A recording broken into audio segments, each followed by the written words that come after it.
Здравейте на всички на канала ми. Днеска правим един ритуал, който е едновременно покаяние и в същото време заслужено възмездие за тези, които са ни вредили, защото няма как, ако човек не се покая, да очаква да има отговор от Твореца, от творението. Човек, съзнавайки или не осъзнавайки грешките си, той трябва да знае, че тук е служител и че е редно да се покая, да се пречисти, преди да иска каквото и да е било.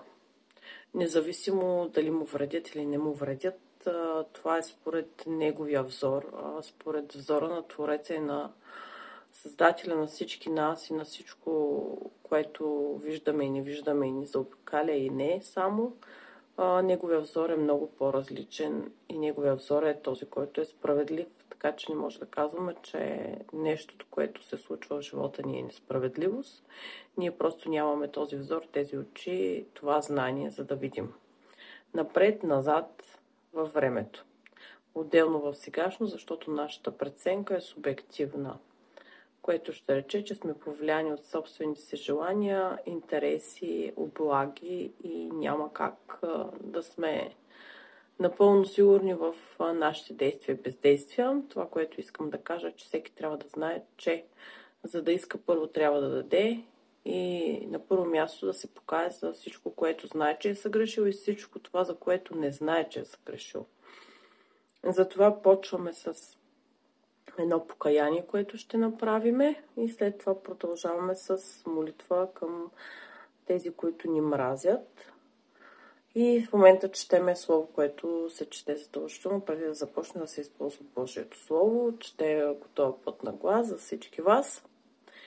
И нека всеки да получи според заслугите си и според волята на Твореца. Истина заклета от мен, амен. И да бъде за него най-висше благо и за благото на всички останали. Амен.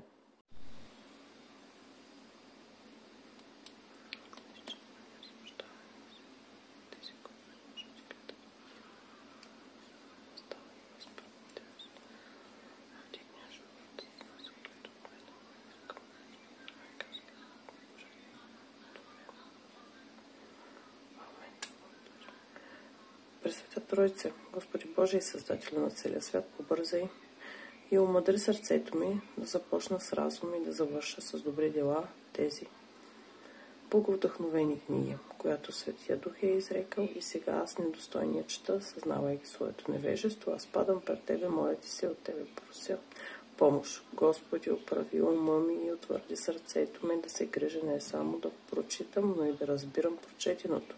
Отвори сърдечните ми очи, за да вниквам в Твоето Слово и да го разбирам, да изпълнявам Твоята воля, защото аз съм странник на земята, не скрива от мене заповедите си, но отвори духовните ми очи, за да разбирам чудесата на Твоя закон. Открий ми тайните на Твоята премъдрост.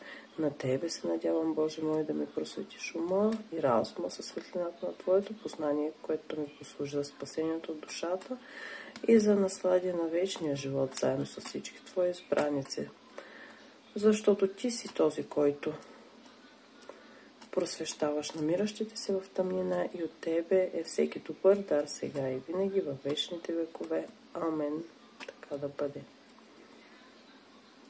Господи Исус Христе, Ти прости на Твоите врагове, защото те не знаеха, що правят, когато се изпълваха с мъст срещу Тебе. Моля Те усърдно, бъди милостив към онези, които ме ненавиждаха и враждуват против мен, които ме обиждат, оскърбяват, хулят, клеветят. Ти изпитваш дълбочината на човешкото сърце и знаеш, че съм немощен и не съм без вина. Затова подкрепи ме да подобря сърцето си, умножа делата на любовта към моите ближни и с нищо никога да не огорчавам. На гръбоповете ми прости по Твоето неизказано милосърдие, вразуми ги, озари ги с Твоята истина, за да не се разпалва ожесточението им против мен, грешния, и да не се случи нищо зло с тях заради мене. Добре ми е да бъдат под Твоята вечна закрила и аз Те моля да не ставиш злото да ме победи, нито да погуби някога от враговете ми, но всички да се обърнем към Твоя мир и да бъдем Твои, защото Ти единствен си благословен във веки веков. Амен.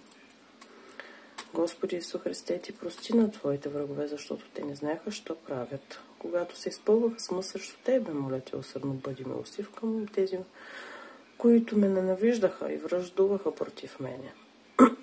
Тук се улавя негатив в момента. Някой е враждувал, така че това приключва за всички тези с вражди, които имат в момента. Това нещо приключва. Позволено да бъде амен. Моля Те усърдно, бъди милостив към тези, които ме навиждат и връщуват против мене, които ме обиждат, оскърбяват, хулят и клеветят. Ти изпитваш дълбочината на човешкото сърце и знаеш, че съм немощен и не съм без вина. Затова подкрепи ме да подобря сърцето си, да умножа делата на любовта към моите ближни и с нищо никога да не огорчавам. На враговете ми прости по Твоето неизказано милосърдие, вразуми ги, озари ги с Твоята истина, за да не се разпалва ожесточението им против мене грешния и да не се случи нищо зло с тях заради мене.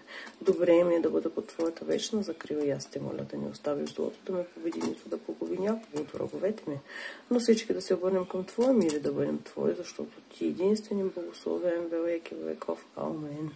Благодарим. Господи Исус Христе, Ти прости на Твоите врагове, защото те не знаеха, що правят, когато се изпълваха с мъст срещу Тебе. Моля Те усърдно, бъди милостив към онези, които ме ненавиждат и враждуват против мене, които ме обиждат, оскърбяват, хулят, клеветят. Ти изпитваш дълбочината на човешкото сърце и знаеш, че съм немощен и не съм без вина. Затова подкрепи ме да подобря сърцето си, да умножа делата на любовта към моите ближни и с нищо никога да не огорчавам. На враговете ми прости по Твоето изказано милосърдие, вразуми ги, озари ги с Твоята истина, за да не се разпалва ожесточението им против мен и грешни, да не се случи нещо зло с тях заради мене. Добре ми е да бъда под Твоята вечна закрила и аз Те моля да не оставаш злото да ме победи, нито да погуби никога от враговете ми. Но всички да се обърнем към Твоя мир и да бъдем Твои, защото Ти единствен си благословен във веки веков. Амен. Моля, че Ти са чути и са приети. Господи Исус Христе, Ти прости на Твоите врагове, защото те не знаеха, що правят, когато се изпълваха с мъст срещу Тебе. Моля Те усърдно бъди милостив към онези, които ме навиждат и враждуват против мене, които ме обиждат, оскърбяват, хулят, клеветят, Ти изпитваш дълбочината на човешкото сърце и знаеш, че съм немощен и не съм без вина. Затова подкрепи ме да подобря сърцето си, да умножа делата си на любовта към моите ближни и с нищо никога да не огорчавам. На враговете ми прости по Твоето неизказано милосърдие, вразуми ги, озари ги с Твоята истина, за да не се разпалва ожесточението против мене. Грешни е да не се случи нищо зло с тях заради мене. Грешни. Добре ми е да бъда под Твоята вечна закрила и аз Те моля да не оставиш злото да ме победи, нито да погуби някого от враговете ми, но всички да се обърнем към Твоя мир и да бъдем Твои, защото Ти единствен си благословен във веки веков. Амен. Господи Исус Христе, Ти прости на Твоите врагове, защото те не знаят, що правят, когато се изпълвах с мъст срещу Тебе. Моля Те усърдно бъди милостив към тези, които ме навиждат и враждуваха против мене, които ме обиждат, оскърбяват, хулят, клеветят. Ти изпитваш дълбочината на човешкото сърце, знаеш, че съм немощен, не съм без вина.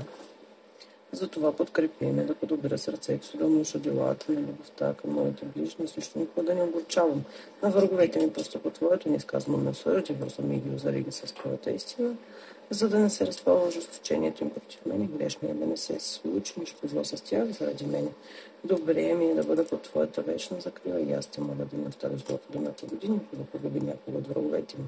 Но всички да се върнем към Твоя мир, да бъдем Твои, защото Ти си единствен, благословен във веки веков. Амен. Господи Исус Христе, Ти прости на Твоите врагове, защото Те не знаеха, що правят, когато се изпълваха с мъст срещу Тебе. Моля Те усърдно бъди милостив към тези, които ме навиждат, враждуват против мене, които ме обиждат, оскърбяват, хулят, клеветят. Ти изпитваш дълбочината на човешкото сърце, знаеш, че съм немощен и не съм без вина. Затова подкрепи ме да подобря сърцето си, да умножа делата на любовта към моите ближни с нищо никога да не огорчавам на враговете ми, просто по Твоето неизказано милосърдие, вразуми ги, озари ги с Твоята истина, за да не се разпалва ожесточението им против мен. Грешни е да не се случи нищо зло с тях заради мен. Добре ми е да бъда под Твоята вечна закрила.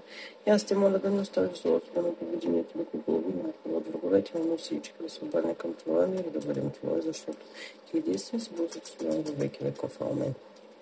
Господи Исус Христе, Ти прости на Твоите врагове, защото Ти не знаеха, защо правят, когато се изпълват с мъст срещу Тебе. Моля Те усърдно бъди милостив към онези, които ме навиждат, враждуват против мене, които ме обиждат, оскърбяват, хулят, клеветят. Ти изпитваш дълбочината на човешкото сърце, знаеш, че съм немощен и не съм без вина, затова подкрепи каквото има мотиви през сърцето си, да може да лата на лекотата му ти влезем с мотиви, които ме увеличава. На враговете ми прости под твоето ни изказване, особено разумно ги озари с твоята истина, да не се разположат с очевидно. Против мен и грешния да не се случи нищо зло с тях заради мен. Добре ми е да бъда по твоето вечно закрил и аз те моля да не оставиш злото да ме победи, нито да погуби някого от враговете ми, но всички да се бъдем по твоя мир, да бъдем твои, защото ти единствено с това следва и Лукав. Амин.